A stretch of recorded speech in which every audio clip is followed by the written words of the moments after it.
Here we go. I'll be honest, my expectations when I first watched Nevertheless were high. It was one of the most anticipated dramas of 2021, in my opinion anyway, so understandably, I had my preconceived notions about what it would be about. That being said, nothing could have prepared me for this toxic story that put me in a K drama slump for about 2 months. Don't worry, it didn't put me off for too long. If you've watched it, you probably know what I'm talking about, and if you haven't, well, buckle in because we're about to get into it. Quick disclaimer, there are spoilers in this video, so watch no further if you don't want the story to be spoiled for you.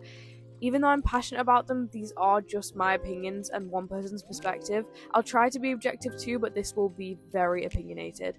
And of course, I'd love to hear your opinions too in the comments below. Nevertheless, isn't your typical romantic drama in a couple of different ways. For starters, it's based around hookup culture quite heavily and explores that in a couple of different instances, but it's also different because we get a lot of couples in the story that are focused on. Like, forget about A and B plots, we've got freaking C, D, E, all the way to Z plots at this point. I think if the story had gone in a different direction than it did, then this would be praised a lot more, as for only 10 episodes, they managed to fit in a lot of content aside from just the main leads. The main plot is focused around Yunabi after her most recent breakup and how she comes to be friends with benefits with Park Daeon, who she first meets at a bar by complete coincidence. Their relationship is presented as very toxic, with Jaeon very much being a playboy and using Nabi. It's set at an art college where both the leads are students, but in different areas. She does sculptures and focuses on artistic expression through clay work and similar mediums, whereas the male lead focuses on metal work predominantly, although there are crossovers at points too. The action is very centered at the college until the second male lead is introduced, and then we get a nice change of scenery. Unfortunately, a happy place that we don't stay in for long. RIP my hopes and dreams of Do-hyuk actually being the one that she chooses. The college is also where the vast majority of the characters are based to, so we're more often than not at the school, and if not, at Nabi's apartment where, surprise surprise, Jaeon is too. The problem with this drama, though, from an objective point of view first of all, is that it normalizes toxic behaviour in men, and also in women as seen in one of the other couples, which we'll get into a bit later. This toxic male lead character seems to be one that crops up more often than not in K-dramas, and is slowly changing and progressing into these sweet, yearning, loving male leads, but it's not quick enough in my opinion, and certainly hasn't changed as fast as it should have done in 5 years. But we'll touch more on this later when we dissect the male lead's character.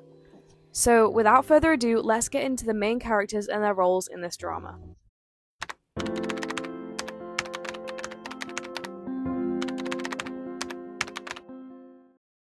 Yunabi is quite possibly the flattest female lead I've ever seen played out in a drama. Sue me, sorry. And this isn't me trying to bash the actress, because at the end of the day, I think the fault does lie with the writers, because when you look at the drama as a whole, it's overall just not as well written as it was expected to be. So I want to note that this isn't a critique on the actress, but it's more a critique on how she was written. We're introduced to Nabi in a very interesting way actually. She's in a relationship that she isn't happy with and is with a man who isn't treating her well at all. This all comes to a climax when she goes to his art exhibition, and the centerpiece is based on her, and brace yourself, it's a nude sculpture of her labeled as her name, bent over with the subtitle, "The most beautiful moment of a lover, view from behind." What? The absolute craziest intro to a show ever, and of course makes you feel sympathy for her. However, that being said, we feel sympathy very distantly, I think, because we actually know nothing about her, and that is definitely a trend across the drama as a whole. We feel sympathy for her in various situations, but never deeply, because really, we know absolutely nothing about her as a person. We only know her as a definition of the relationships she's been in or is in. This is something that disappointed me a lot, because not only does it do injustice to her character, but it also paints this picture of the woman being silent, being submissive, only being defined by a man, as seen by her relationship with Jaeon, an extremely toxic male figure.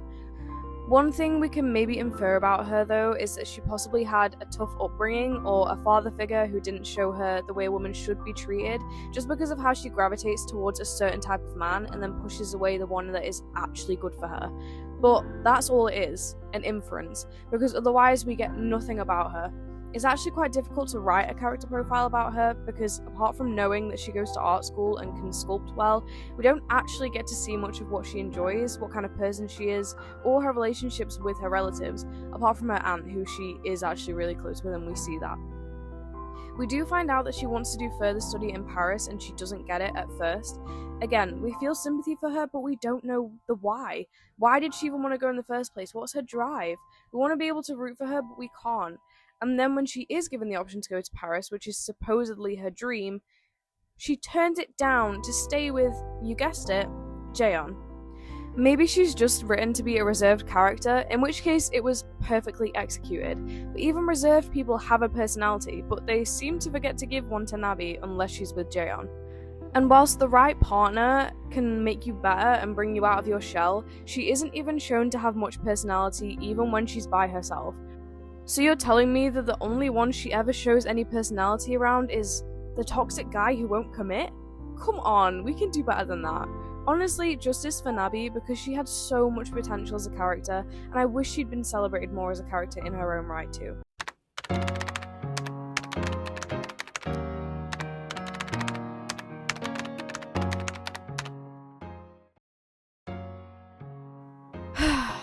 I don't even know where to begin with this man. Sorry, this boy. Like, I actually don't even know how to begin because my goodness do I have a lot to say. He could be walking around literally dressed as a red flag and I wouldn't question it at all. I wouldn't even bat an eye. I said a lot about Nabi being written without much personality, and honestly, the same could be said for Jaeon too, as he's only defined by his toxicity, apparent love of sex no matter who it's with, and his love of butterflies? This is interesting in a metaphoric sense because the butterflies are a motif that represent his need for freedom and struggle with commitment and confinement, which is ironic because he keeps the butterflies so they aren't truly free, possibly a visual to show how he really feels trapped. However, in a more literal sense, we never find out why he loves butterflies so much or where that love even came from. Just that, because Nabi's name means butterfly, that somehow means that they're made for each other. Of course! This maybe would have been cuter under different circumstances, but in this case, it just seems like Nabi is becoming one of his many other butterflies. Objectively, I think we're supposed to feel sympathy for him, as it's inferred and slightly shown that he has a very strained relationship with his mum, and seemingly no relationship with his dad. But personally, when it got to the episode that this was somewhat revealed, I could understand the situation objectively, but sympathy? I couldn't feel it, I'm sorry. And that's not because I'm some heartless person, but it's because the small amount of information given to us in that one episode, where he actually sees his mum, does not at all outweigh his actions across the episodes prior and after. And no more information is given about their relationship or his upbringing that would give reason as to why he acts the way he does. Another problem caused by this character is the complete and utter obvious toxicity. He clearly cares for Nabi as the drama progresses, but he doesn't admit it. We hear it in his voiceovers and we see it in his micro movements and the close camera zoom-ins on his eyes, but it's not ever explicitly stated to her. It can be said, objectively, that he didn't lead Nabi on because he quite firmly stated that the relationship wasn't going to go anywhere, and that's fine when both partners actually agree. The problem arose because Nabi wanted something more from the start, and Jaeon caught feelings too, giving her extremely mixed signals. He apparently would rather go and kiss every other girl in the school than admit that he likes a girl, God forbid. This toxic behaviour being normalised is then translated onto an audience who see these attractive men playing these roles, but don't step back to see that they're actually problems. Instead they say, oh, I would let him do that to me because insert whatever synonym of handsome here, and it's so problematic. Like, yes, there will be a reason as to why he's doing the things he's doing and why he's grown into this attitude towards women. But I think as a society, we have to stop accepting it as just, oh, there's a reason behind it, so we have to give him the benefit of the doubt. No, we don't. You may be a product of your upbringing, but you also get to choose how you live your life and whether you choose to change. By the end of the drama, we see some change in him, and there is slight hope, but it seems to be kind of a Ryan and Kelly situation from The Office. I haven't always treated you the way that you, for whatever reason, feel you deserve to be treated. But I want to marry you, Kelly Kapoor. Maybe not today, maybe not tomorrow, but someday. And probably. Barf! Oh, you suck! The toxic male characters are uniting here. I'm scared. So yeah, I cannot stand his character, or how he brings out the wrong side in other characters too. I get he's an attractive guy, like Song Kang is a handsome man and nothing like his character, so don't get that twisted, but a lot of what makes someone attractive and not just hot is the personality, and baby, Jaeon only has his looks. You gotta ask yourself, would I be defending this man if he wasn't conventionally attractive? And I don't think that needs any elaboration.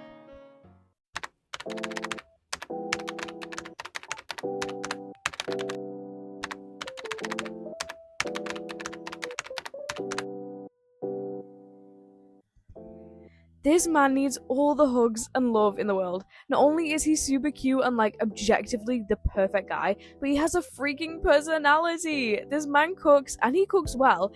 How Nabi saw him and didn't think, I love him, I will never know, because he was pulling out all the stops for her. He was openly kind and caring and had his own interests and passions. Not only does he cook, but he's a photographer and even becomes a content creator too. I think it's safe to say that every person watching this show is rooting for him as a character, because he honestly deserves the best. It feels like the writing just wanted him to be this character that was so in love and obsessed with Nabi that he couldn't do anything but think of her, but I honestly think that he is so much more than that and actually has a life outside of his relationships, something I can only say about one or two of the other characters in the show. I think what makes him such a good character is the fact that he is basically a foil to Jaeon's character. Do-hyuk's traits look even better because they're contrasted with Jaeon's. So even if Do-hyuk's character is literally the bare minimum of what a good character should be, it's heightened because of the characters that he's placed amongst. But I personally think he is just a good character in general and is really well written and well rounded. He's the classic boy next door, topped off with the sweetest smile you'll ever see. I don't know whether my judgment is just clouded because he's so much better than the other two main characters, or whether he is just a great character, but I can't fault it, and honestly, we need justice for Do-hyuk.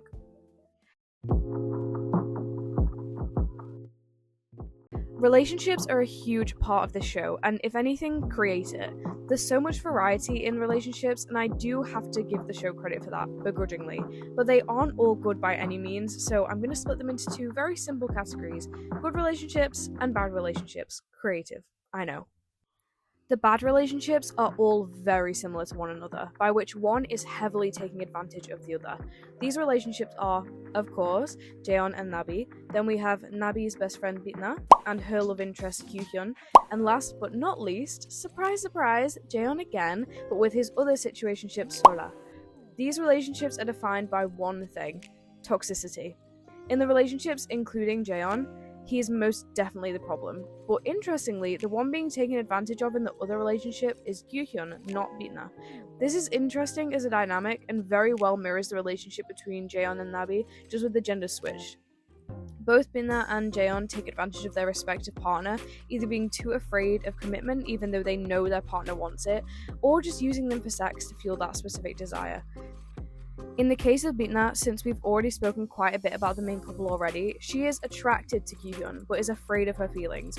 However, instead of communicating this to him, fully knowing how he feels about her, she draws a firm line between them, leaving them as friends with benefits rather than anything more. This is painful to watch from the perspective of Kyuhyun, as you can see how much he loves her, so much so that he gives her so many chances and does what she wants to make her happy. Although he definitely isn't perfect either. I mean, he confides in Jaeon of all people, so I can't put all the blame on Bitna. Again, we may be more understanding of her character had we had a little bit of background information about her and her family dynamic as to maybe why she acts the way she does, but we don't, so we only see the shallow surface of the situation and nothing more.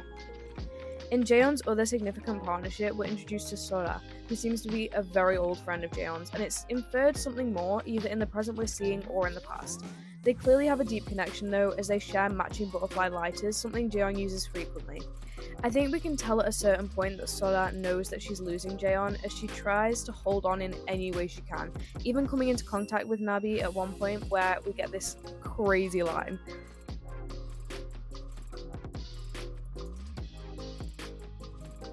She is also being led on by Jaeon, who seemingly has a friends with benefits relationship with her too.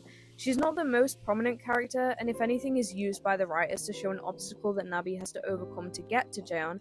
However, I just can't help but think that she was taken advantage of and then completely dropped the moment Jaeon magically decided to get his act together and become a monogamous man.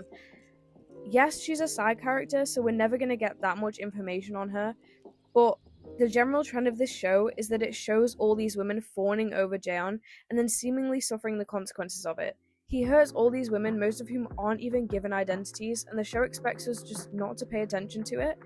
It's interesting because I see a lot of people say they actually love these relationships because they're realistic. I think if you see these relationships as realistic, your standards just aren't high enough. Whilst messiness is completely normal in a relationship, this goes beyond messiness and is actually just people who aren't being good to each other. I completely understand seeing the realistic element of it. I've been in a fair few messy situationships myself, but I don't think these relationships you should see and aspire to be in, because baby, believe me, there's so much better out there for you. Now to finally give this show some praise. I know, we all didn't think this was coming, and talk about the relationships that are successful and successfully portrayed. I'm going to include Nabi and Do-hyuk in this list, even though she ends up rejecting him and it becoming quite one-sided, just because we get to see her at her best when she's around him. And even if they aren't romantic partners, they definitely have a great connection regardless. Honestly, Nabi is such a good character when she's with him. It's like we finally get to see her, even if it's only for glimpses. And I really wish this was one of the rare occasions where the female lead gets with the second male lead, because it would have been so good. But alas, it is not. Gosh, let a girl dream. Do-hyuk very obviously shows his affection towards Nabi, such a stark contrast to Jaeon that it almost feels like seeing the sun after the rain when you watch it. He constantly showers her with praise and tries to make her see how beautiful she is and how beautiful he sees her. The moment when they're on the beach and he's taking candid photos of her is just so beautiful, and it feels so much like young love and how love should feel, comfortable and safe. He does this a lot and takes candid photos of her whenever they go on walks together or are just in a setting together. You can tell that she really cares about him too, and actually is the one that encourages him to pursue social media, even though he was unsure himself. They just complement each other so well and build each other up, which is how any relationship should be, whether that's romantic or not. But the real successful relationships come in the forms of two different couples, Sol and Jiwon and Kyungjun and Minyoung. The token lesbians, my absolute queens, and the only, and I mean only, reason I stuck this show out was because I wanted to see this endgame so badly. Their storyline was so special, as it wasn't just romantic, but it was also a search to find identity, especially in the case of Jiwon, who clearly had feelings for Sol, but is riddled with confusion and questioning. I was actually really blown away by this portrayal, and it felt very personal and very realistic. Yes, actually realistic. Sol is much more aware of her identity, even though she isn't necessarily presented as being out. She actually has an encounter with a guy at a coffee shop who's extremely interested in her, but she, of course, doesn't reciprocate or even realize that he likes her until he explicitly says it. She admits her feelings to Jiwon straight up in one of the latter episodes, and Jiwon responds with extreme confusion as she finally starts to realize that her feelings towards Sol are a lot more than friendly. Before this admission of feelings, we see moments of her jealousy and also moments of her blindness in regards to how Sol shows her affection. And I think this storyline is relatable to a wide variety of people, especially those who are closeted or unaware that they're in the closet, as it's often a friend that makes you realize this kind of thing about yourself. And in this case, it ends really well, with the two girls getting together openly, which is just incredible. Their love is messy and a little complicated, but it's realistic and still really healthy, which can't be said for the majority of the other relationships in this show. I also think, considering homosexuality is a much more taboo topic in South Korea culturally, for a drama to be very openly exploring it and expressing it, it's very progressive and also very empowering for those watching it, no matter what country you're in. In my mind, these two were the actual leads. I mean, they definitely had the storyline to be. Close proximity, co-workers, having to live together, catching feelings. It's perfect as a main plot, but alas, we only get it as a side plot, which is better than nothing, I have to admit. They are both professors at the art college and are literally only ever seen together. They're shown and implied to be close as co-workers just based on how they interact with one another and the banter they have with one another, but it all kind of comes to a climax when Minyoung is forced out of her apartment and has to look for a new one. And guess who comes in swooping to be the hero and save the day? Kyungjun. He lets her stay with him in a spare room, don't go crazy yet, but they end up living together for a good while. I think their relationship is also really realistic and shows the progression from friends to lovers really nicely. It's all in the little details. For example, they both have really similar looking glasses, and there's a morning where she puts his on and he gets really close to her before saying, "You're wearing my glasses." Interactions like this show the characters slowly becoming closer and more fond of each other, and also moments where they start to realize that there's something more between them. I think their dynamic was written really, really well and also shows a more mature adult relationship as they're meant to be, I think, around 10 years older than the students and are in real life too, even though they so don't look it. I genuinely had to take a step back when I searched them and found out they're 35 and 38 now. What? So if you're going to look at any of the relationships in this show as something to aspire to, I beg that you look at these two for a model for healthy, successful relationships, because they are, and they really do show the two kind of sides of what a relationship can look like, but they're both still really healthy. Overall, I think my opinions are pretty clear on this drama. I completely respect those who are really fond of it, because at the end of the day, this is just one person's opinion, and I guarantee there are dramas that I love that some people would just be like, why? That being said, I do think it's really important to recognize characters that are damaging to watch and can cause certain attitudes in people, such as Jaeon, and also recognize that if you relate to these relationships, are you happy? If you're in Nabi's place and wanting something more even when the other person doesn't want it, don't you think that it might be time to find someone who loves you just as much or even more than you love them? It's definitely a thought-provoking show, if nothing else. I believe that these characters uphold a certain archetype of playboy toxic male characters that are seen across K-dramas of different generations, and I think is a character that we need to move away from. But let me know what you think about this topic and what you thought about this drama. You might agree with me, you might strongly disagree, you might be somewhere in the middle. Write your thoughts and opinions in the comments down below. Don't forget to subscribe so you never miss more content from me, and go and subscribe to my Substack, the link is in the description, if you want to read these essays in their true written form. Thanks for watching. Until next time, my drama princes and princesses, stay dramatic. Mwah.